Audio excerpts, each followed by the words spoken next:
Nah, nih kedudukan informasi geospasial dasar Undang-Undang 4 tahun 2011 ini udah diganti sama karena ada Undang-Undang Cipta Kerja, ini diganti jadi Undang PP 45 tahun 2021 tentang penyelenggaraan informasi geospasial. Nanti silahkan kalian download. Nah, intinya dari undang-undang itu ada apa? Nah, ini yang kalian harus pahami mengenai definisi-definisi. Ini kadang-kadang suka dilupakan oleh mahasiswa, tapi ketika ditanya, mahasiswa itu kegelagapan. Nah, di Undang-Undang nomor 45 tahun 2021 ini disebutkan beberapa pengertian.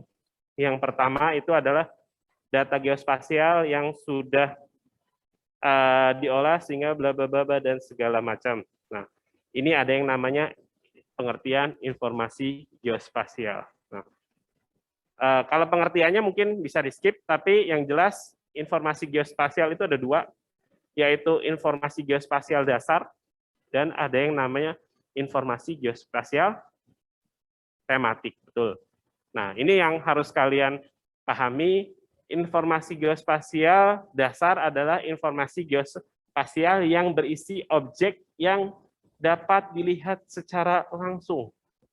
Jadi, kalau kita ke lapangan, kita mau bikin peta yang bisa kita lihat objeknya secara langsung, itu adalah informasi geospasial dasar. Nah, penjelasan bawahnya atau diukur dari kenampakan fisik di muka bumi yang tidak berubah dalam waktu yang relatif lama. Itu tentang informasi geospasial dasar. Ada juga yang namanya informasi geospasial tematik. Informasi geospasial tematik adalah ini menggambarkan satu atau lebih tema yang dibuat mengacu pada IGD. Nah, penjelasannya di sini. Salah. Ini misalkan kalian lagi jalan ke pinggir pantai, mau bikin peta. Misalkan ini, saya anggap aja ini mata kalian melihat seperti ini. Nah, saya mau bikin yang namanya IGD, atau peta dasar deh. Peta dasar. Ini. Jadi, peta dasar tadi adalah, atau informasi geospasial dasar adalah informasi yang bisa dilihat langsung kan. Nah, dari sini yang bisa dilihat langsung apa? Oke, ada ini bangunan. Atau ya kalau di situ adalah vegetasinya. Oke, ada lagi?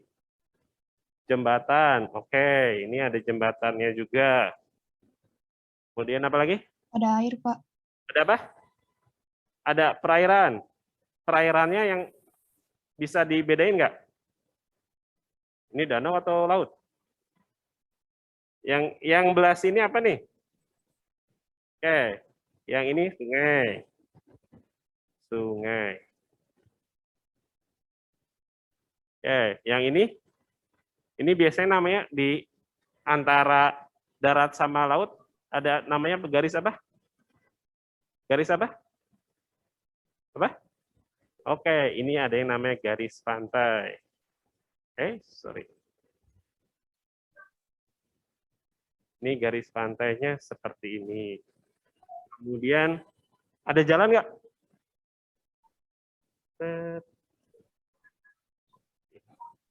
Jadi kalau kita lihat pengertiannya di sini, yang termasuk peta dasar atau ini ada garis pantai, ada yang namanya hipsografi. Ada yang tahu nggak hipsografi apa? Hipso itu ketinggian. Jadi titik ketinggian, kalau kan nggak bisa ukur nih di gunung sama di pantai lebih tinggi yang mana sih? Gunung. Nah, bisa diukur kan? Nah, tadi diukur. Kemudian tadi ada perairan. Kemudian nama-namanya. Oh, ini misalkan Unisba, jalan apa, kemudian kecamatan apa. Nah, ini nama rupa bumi. Kemudian juga ada yang namanya batas wilayah. Batas kecamatan, batas RT, batas RW, itu yang kita gambarkan. Kemudian transportasi dan utilitas. Tadi jaringan jalan, jembatan itu termasuk si transportasi dan utilitas. Kemudian tadi bangunannya dan fasilitas umum. Kemudian yang terakhir adalah tutupan lahan. Tadi ada si hutan, ada tanah kosong, ada segala macam.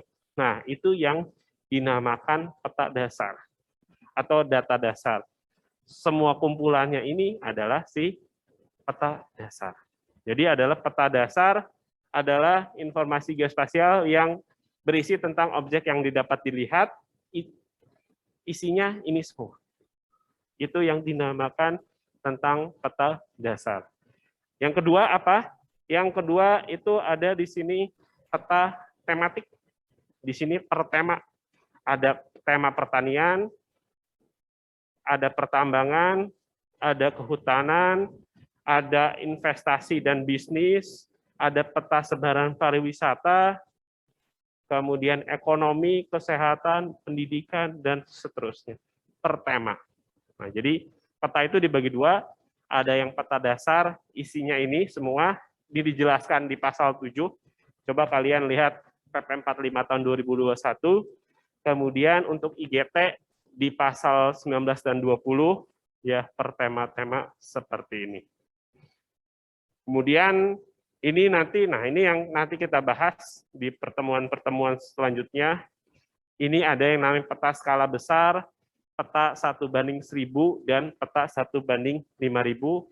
Kalau ada peta yang skalanya seperti ini dinamakan peta skala besar. Ada yang skala menengah dan ada yang skala kecil.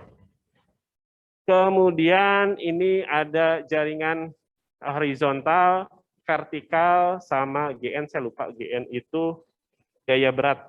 Nah ini JKHN, jaringan kontrol horizontal nasional, kemudian JKIN ada vertikal nasional, kemudian JKGN adalah kontrol gaya berat nasional. Ini nggak dipelajari di planologi. Yang ini nih, yang ini nih.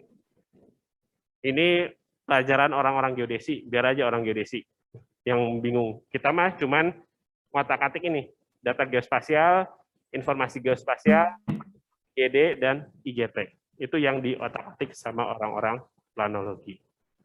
Nah, ini yang ini aja. Oke.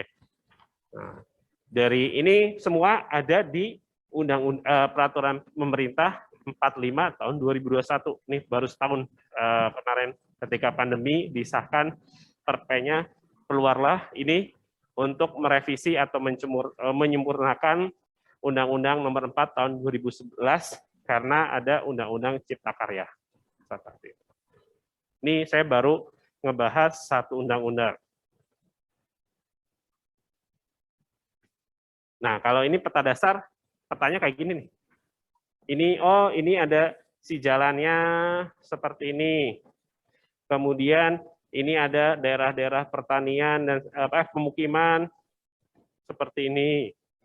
Kemudian ini ada daerah persawahan tergambarkan seperti ini.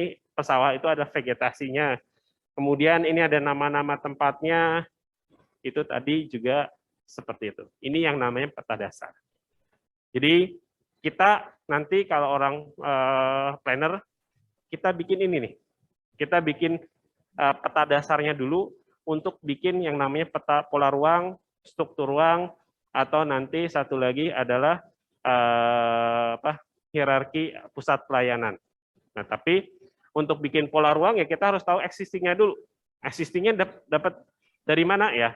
Kita ada yang nanti teknologi namanya citra satelit. Nanti kita nggak bahas citra satelit di semester depan di mata kuliah Sistem Informasi Perencanaan. Atau kita survei ke lapangan, bikin peta, pernah lihat di pinggir jalan orang-orang yang ngukur-ngukur. Nah, salah satunya ya bisa bikin peta juga dari seperti itu bisa. Gitu. Jadi ini yang namanya peta dasar. Tadi, kemudian yang kedua ya peta tematik. Tematik.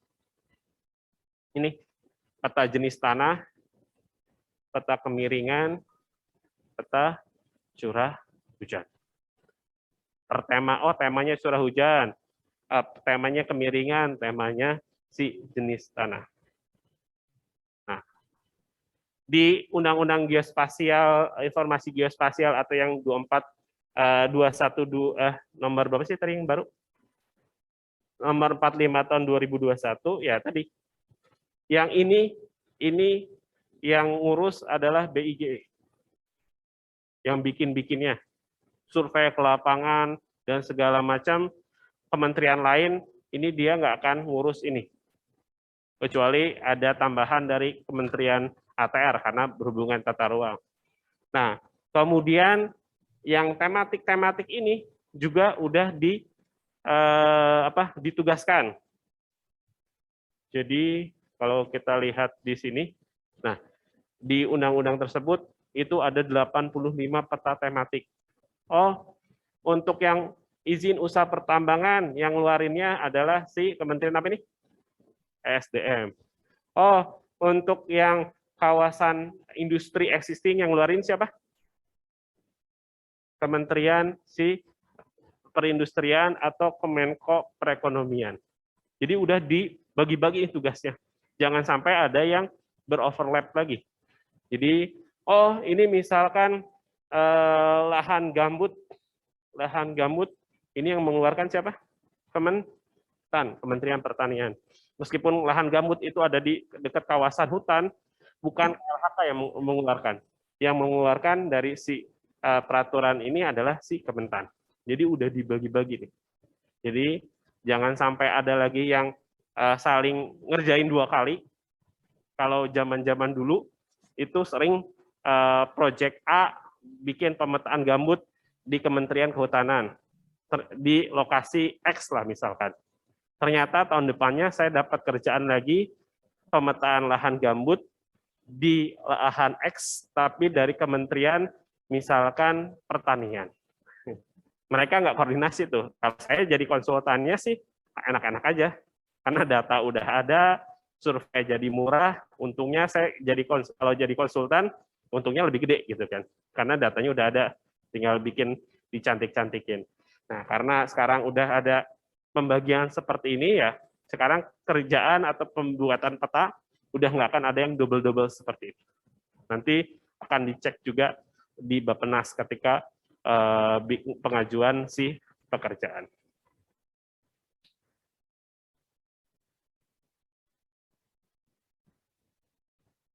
Nah, oke.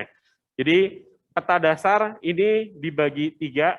Ada yang namanya peta RBI, peta rupa bumi Indonesia, isinya tadi yang jaringan jalan dan segala macamnya. Ada juga peta LPI, lingkungan pantai. Jadi menggambarkan daerah-daerah di sekitar pantai, darat, dan lautnya. Kemudian ada yang peta LLN, lingkungan laut nasional. Ini menggambarkan yang kedalaman batimetri, di sini ada karang, di sini ada lamun, di sini ada gosong, dan segala macam. Ini di peta LLN. Kalau LPI, dia menggambarkan darat dan laut. Gitu. Tapi kalau LLN hanya yang lautnya aja. Nah, ini yang bikin adalah si BIG. Jadi ini peta dasar yang bikin BIG. Nah, unsur peta RBI ini ada ini, seperti yang tadi, garis pantai, hidrografi, hidrografi itu perairan, toponimi itu nama-nama tempat, batas administrasi, transportasi, fasum, dan tutupan lahan. Kemudian, nah ini skalanya banyak nih, dari skala 1:1000, 1:50.000, sampai 1:1000. Udah macamnya banyak, daerah Indonesia kan dari Sabang sampai Merauke, luas banget. Tapi yang ngerjain sama cuman BIG sendirian. Makanya kalau kalian lihat di sini, ini yang udah ada 1:5000 itu cuma spot-spot kecil warna merah ini aja. Jadi belum seluruh Indonesia. Apalagi peta Bandung, peta 1:1000 itu baru 2 kalau nggak salah. Surabaya sama Bandung. Satu lagi Jakarta kalau nggak salah 3. Tapi yang tercatat 2 Surabaya sampai Bandung yang punya 1:1000. Nah, Di Jawa kebanyakan ya ini 1:25.000. Di Jawa, Bali, dan NTT. Sementara yang 50.000 sisanya. Sumatera yang 25.000 cuman dikit-dikit aja seperti ini. Kerjaan pemetaan bukan orang panel sih, itu masih banyak karena ya dari Sabang sampai Merauke, dari sini sampai sini orang BIG-nya cuman terbatas, anggarannya juga terbatas karena bikin peta satu proyek aja itu bisa sampai miliaran. Saya pernah ngerjain proyek bikin peta sungai cuman di 2 tempat, satu di Ambon, di Teluk Ambon di sini, satu lagi ada di dekat Sungai Mahakam dari hulu sampai hilir, itu nilai kerjaannya 4 miliar dalam waktu 3 bulan atau 4 bulan, saya lupa. Gitu. Itu cuma satu kerjaan dan cuma bikin peta kedalaman sungai. Ini bikin seluruh peta, seluruh tema dari Sabang sampai Merauke, berapa triliun butuhnya. Sebenarnya BIG katanya optimisnya 2002 berapa ya, 2004 2025 itu beres semua. Kalau saya sih masih pesimis. Karena ya anggarannya terbatas, kemudian wilayahnya juga luas sekali. Nah, hubungannya sama kalian apa? Nah, kalian mau bikin RT RW, nanti RT RW provinsi, RT RW kabupaten, RDTR itu butuh peta dasar. Nah, untuk RT RW provinsi itu cukup di 1:250.000. Itu aman, semua Indonesia ada. 1:50.000 juga untuk RT RW kabupaten aman. Tapi masalahnya apa? Ini BIG bikin petanya kebanyakan tahun 2000. Bedanya sama sekarang berapa tahun? Berapa? 22 tahun. Kondisi, menurut kalian kondisi tahun 2000 dan tahun 2022 daerah kotanya berubah atau tetap? Jadi ya meskipun BIG udah punya nih peta 1:50.000 di Kabupaten X, tapi ya petanya yang lama harus lagi diupdate. Nah, kerjaan lagi sama orang dinas sama Pemda untuk mengupdating, kemudian diasistensiin lagi sama BIG. Jadi BIG itu ya kerjaannya dia nerima selain survei peta ini, dia nerima orang dari Sabang sampai Merauke, dari dinas, dari kementerian dan lain-lain untuk asistensi peta dasar. Karena harus diasistensiin. Karena kalau nggak diasistensiin, takut yang tadi tumbang tindih, disambungin sama kabupaten lain nggak matching, nggak bertumpukan. Nah, harus diasistensiin gitu. Jadi sementara BIG itu paling karyawannya PNS-nya paling juga 1.000 atau 2.000 gitu, nggak terlalu banyak, harus melayani seperti ini. Akhirnya RT RW dan RDTR itu mandek di petanya. Biasanya permasalahan utamanya itu belum tersedia peta dasar 25.000 atau peta dasar 1:5.000. Dan untuk bikin peta dasarnya juga gampang-gampang susah. Ya, gampangnya memang udah ada aturan-aturannya step by step-nya, tapi susahnya ya itu detail. Namanya 1:5.000. Nanti saya kasih lihat seperti apa sih 1:50.000, 1:5.000. Nah, berarti yang udah bisa RDTR ya cuman yang merah-merah ini aja nih. Gitu. Jadi yang bisa diatur secara detail dengan RDTR, rencana detail tata ruang, baru yang merah-merah ini. Sementara Sabang sampai Merauke masih luas. Meskipun nanti yang di RDTR kan itu hanya biasanya kawasan perkotaan. Kota-kota besarnya aja. Kabupaten jarang yang di RDTR kan, tapi ada juga sih gitu. Nah, ini kerjaan kalian nih. Kerjaan kalian nanti bikin RT RW, RDTR dan lain-lain dari Sabang sampai Merauke. Salah. Nah, ini 1:1000 itu baru ada Bandung dan Surabaya. Dari Sabang sampai Merauke. 1:5000 itu baru sampai, saya cuma punya data sampai Maret 2019, itu ketersediaan datanya masih baru 5.000 peta dari 110.000. Jadi baru 4,3%-nya. Jadi masih ada sekitar 95% wilayah di Indonesia yang nggak punya si peta 1:5.000-nya. Meskipun nanti nggak semua pakai 1:5.000 sih. Tapi kalau mau dibikin semua ya kerjaannya masih gila-gilaan, masih 95%. Kemudian yang udah lumayan, ini 1:50.000, ini sudah sekitar 89%. Tapi masalahnya apa? Tadi, 1:50.000-nya pada nggak update. Ada yang tahun 2000, ada yang tahun 2010, ada yang tahun 2015, ya kalau 2015 ke 2022, beda-beda dikit lah gitu. Tapi kalau yang udah beda 20 tahun, meskipun udah ada datanya di BIG, ya nggak bisa kita pakai untuk tutupan lahan. Tapi biasanya kalau untuk sungai nggak akan terlalu banyak berubah. Jaringan jalan juga nambah paling juga dikit, tinggal update. Tapi ya tutupan lahan yang dulunya hutan sekarang banyak udah jadi pemukiman. Yang dulunya hutan udah banyak sekarang jadi kebun. Nah, itu harus diupdate nih. Nah, ini kita baru 4,37%. Masih sangat banyak. Jadi nah ini juga peluang sebenarnya bukan ya kalau ada kelemahan itu peluang kita, jadi jangan berpikirnya negatif, ya berarti nanti lapangan kerja kita, meskipun ini ranahnya orang-orang geodesi, orang geografi, banyak juga orang planner yang terjun ke arah pemetaan.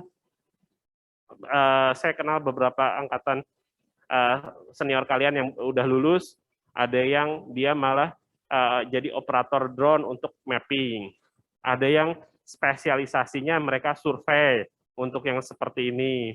Jadi peluang buat kalian untuk kerjaan nanti ya sampai nanti kalian beres semuanya baru bisa bikin peta rencana. Nah ini ketersediaan LPI juga baru segini, ini, kemudian yang 50.000 udah agak lumayan lengkap, yang 1:10.000 ya ini kemarin saya survei di sini sama di sini, masih banyak gitu.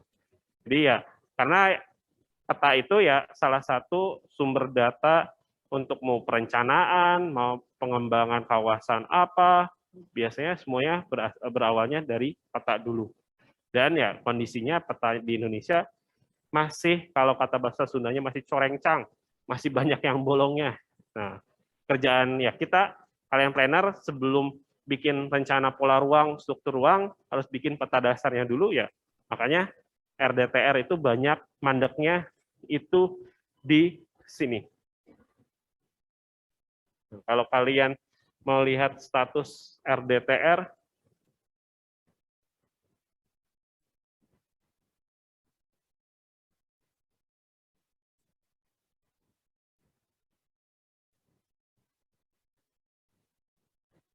BIG.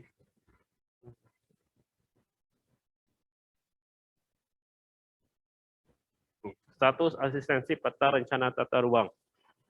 Ini yang misalkan RT/RW dulu deh.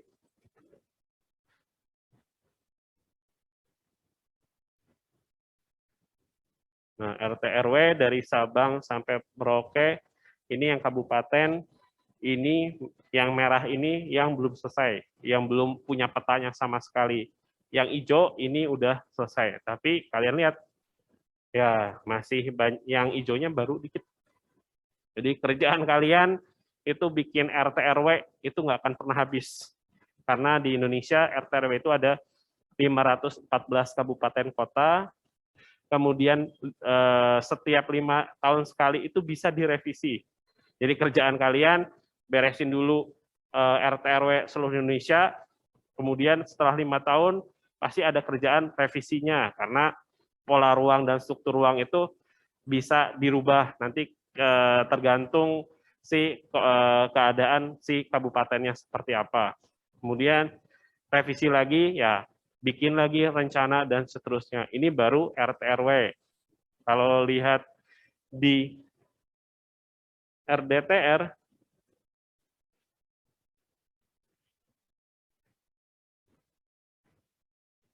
nah RDTR ini juga sama nih.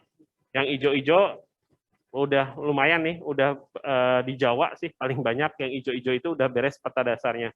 Tapi kalau dilihat di Sumatera, Kalimantan masih banyak yang merah, malahan yang belum punya peta dasar sama sekali, apalagi Maluku, Papua, itu peta dasarnya itu belum ada. Ya, kalau peta dasarnya belum ada, pasti si RT RW-nya itu belum disahkan. Nah, kalian bisa masuk di sana. Bisa masuk ngerjain petanya bisa masuk nanti untuk bikin RT RW RDTR-nya bisa.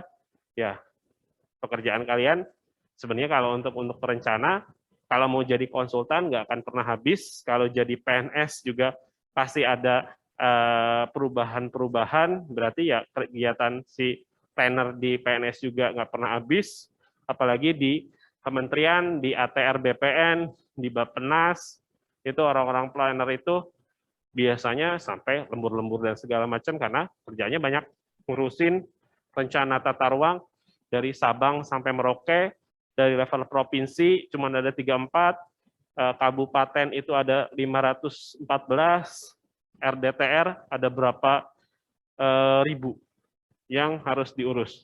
Dan 5 tahun sekali mungkin ada yang direvisi. Jadi jangan takut orang planner itu kekurangan pekerjaan. Tapi masalahnya banyaknya yang udah ngerjain seperti ini sebelum lulus, menjadikan beberapa senior kalian malah nggak lulus. Jadi udah keenakan kerja, survei dan segala macam, dapat gaji, tapi belum dapat ijazah, tinggal TA atau skripsi, nggak balik ke kampus lagi, ya akhirnya nggak lulus. Gitu. Jadi nanti itu tingkat di 4 kalian ada yang namanya kerja praktek. Nah biasanya dari mulai kerja praktek kalian ikut kerjaan, ada yang digaji, ada yang enggak, ada yang balik ke kampus lagi, ada yang enggak. Nah itu. Tapi jangan sampai kalian nggak balik kampus. Karena ya minimal kalian kalau udah punya S1, sarjana, apalagi nanti punya sertifikat keahlian, S2 ya, mau ngerjain RDTR dimanapun ya, asal kalian punya linknya ya bisa-bisa aja. Gitu. Karena lihat aja, yang merah ini belum punya peta dasar, berarti RT RW-nya belum disahkan. Kalian bisa masuk ke sana. Gitu.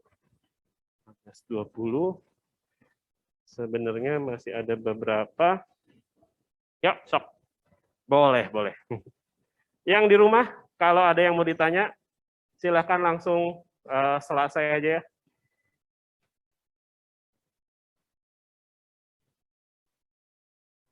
Nah ini tadi si webnya, peta tanah air, kalian bisa ngedownload gratis si SHP-nya atau si JPEG-nya atau si ketinggiannya, tinggal di sini ngedownload aja. Kemudian gara-gara ada Undang Cipta Kerja yang baru, ini ATR merubah juga si aturan-aturan tata ruangnya. Nanti kalian akan ngebahas ini di perkuliahan lain.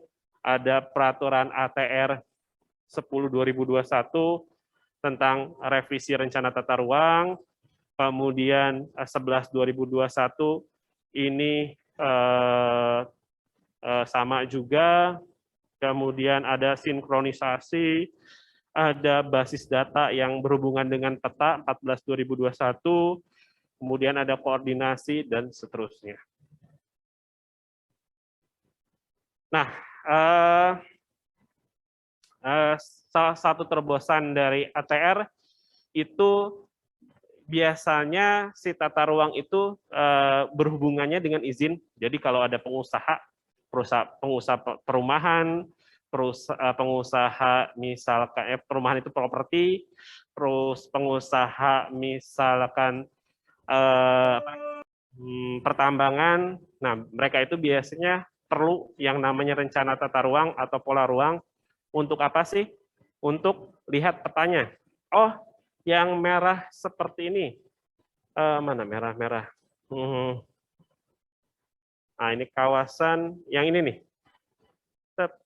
Kalau petanya udah warna ungu ini, dia adalah kawasan perkebunan.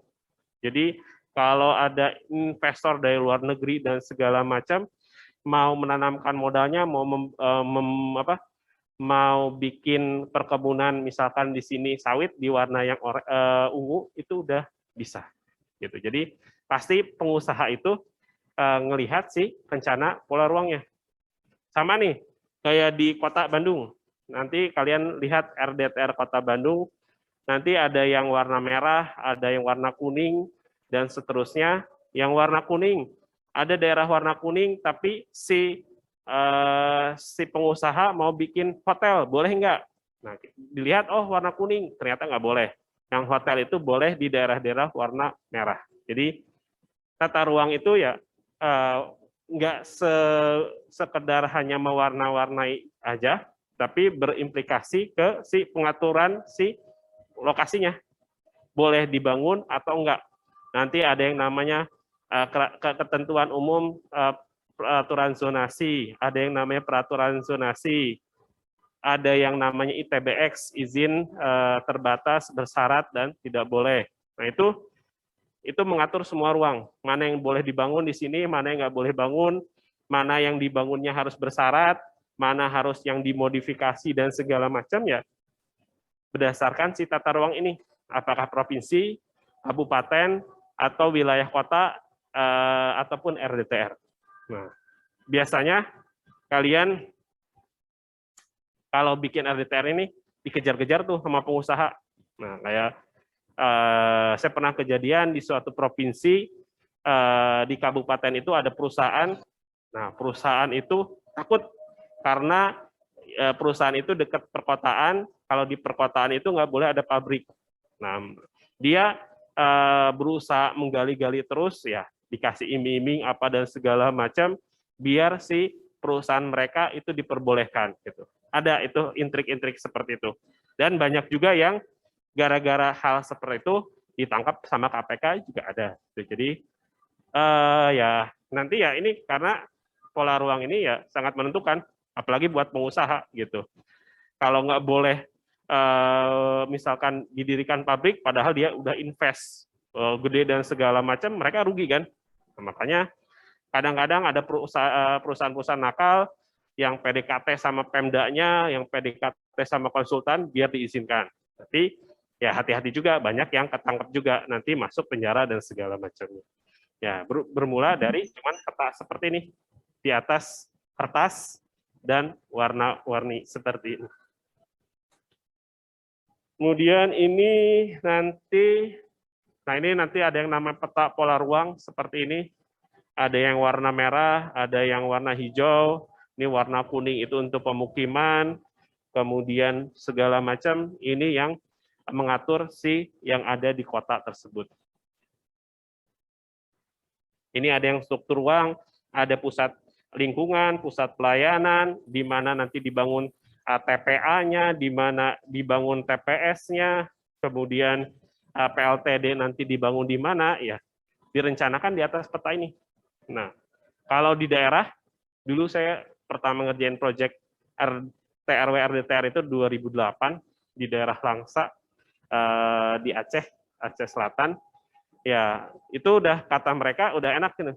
Pak, ya kalau Bapak udah punya rencana seperti ini, mau di mana dibikin pusat perkotaannya, mau di mana dibikin pabriknya, ya kalau yang punya niat bisnis tinggal beli aja tanah di sana, sekian ribu hektar.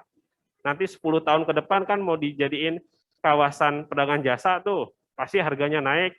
Nah, bisa untung gede tuh. Nah, itu kelebihan dari si orang-orang planner. Kalau kalian mau bisnis, kalau saya sih nggak ke arah sana gitu kan. Tapi kalau usaha ya mereka udah lihat rencana pola ruang nih. Kayak misalkan di tol di Jakarta nih, developer rumah itu dia udah tahu mana sih akses tol yang akan dibuka. Ketika akses tol mau dibuka, kemudian dibikin jalan dan ada gate-nya, dia bikin perumahan di sana. Kalau bikin perumahan dengan akses tolnya dekat, harga si perumahannya akan gede. Nah, banyak sih kalau pengusaha-pengusaha ya udah mulai melek sama si tata ruang atau peta tata ruang seperti ini. Gitu. Ya, itu yang bikin ya kalian semua nanti kalau udah lulus gitu. Ini nanti aja minggu depan saya jelaskan.